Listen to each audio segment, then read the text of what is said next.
Jérémie chapitre 4. Israël, si tu reviens à moi, dit l'Éternel, si tu ôtes tes abominations de devant moi, tu ne seras plus errant. Si tu jures, l'Éternel est vivant. Avec vérité, avec droiture et avec justice, alors les nations seront bénies en lui, et se glorifieront en lui.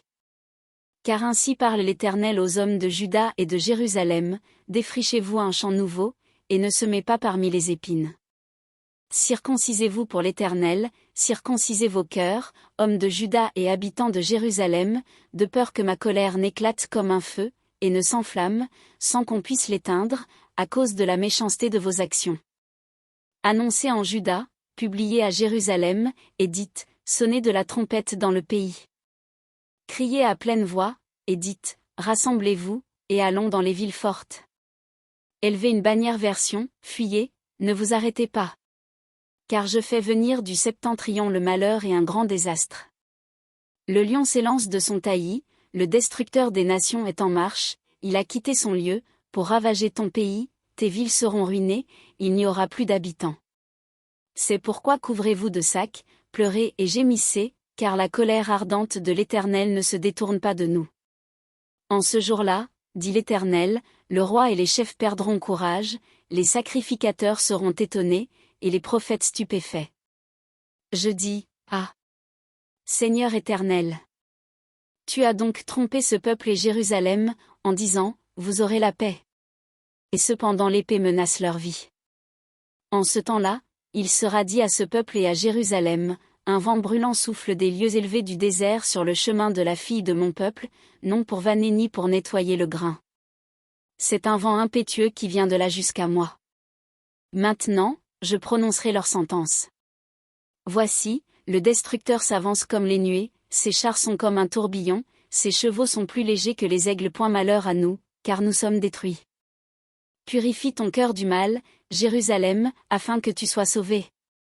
Jusqu'à quand garderas-tu dans ton cœur tes pensées iniques? Car une voix qui part de Dan annonce la calamité, elle la publie depuis la montagne d'Éphraïm.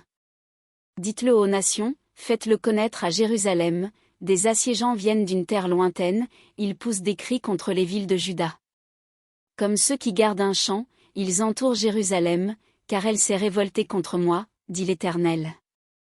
C'est là le produit de tes voix et de tes actions, c'est là le produit de ta méchanceté, certes cela est amer, cela pénètre jusqu'à ton cœur. Mes entrailles, je souffre au-dedans de mon cœur, le cœur me bat, je ne puis me taire, car tu entends, mon âme, le son de la trompette, le cri de guerre. On annonce ruine sur ruine, car tout le pays est ravagé, mes tentes sont ravagées tout à coup, mes pavillons en un instant. Jusqu'à quand verrai-je la bannière, et entendrai-je le son de la trompette? Certainement mon peuple est fou, il ne me connaît pas, ce sont des enfants insensés, dépourvus d'intelligence, ils sont habiles pour faire le mal, mais ils ne savent pas faire le bien. Je regarde la terre, et voici, elle est informe et vide, les cieux, et leur lumière a disparu. Je regarde les montagnes, et voici, elles sont ébranlées, et toutes les collines chancellent. Je regarde, et voici, il n'y a point d'homme, et tous les oiseaux des cieux ont pris la fuite. Je regarde, et voici, le Carmel est un désert, et toutes ses villes sont détruites, devant l'Éternel, devant son ardente colère. Car ainsi parle l'Éternel, tout le pays sera dévasté, mais je ne ferai pas une entière destruction.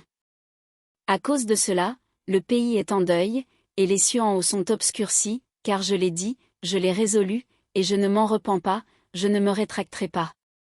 Au bruit des cavaliers et des archers, toutes les villes sont en fuite, on entre dans les bois, on monte sur les rochers, toutes les villes sont abandonnées, il n'y a plus d'habitants. Et toi, dévasté, que vas-tu faire? Tu te revêtiras de cramoisi, tu te pareras d'ornements d'or, tu mettras du fard à tes yeux, mais c'est en vain que tu t'embelliras, tes amants te méprisent, ils en veulent à ta vie. Car j'entends des cris comme ceux d'une femme en travail, des cris d'angoisse comme dans un premier enfantement. C'est la voix de la fille de Sion, elle soupire, elle étend les mains, malheureuse que je suis.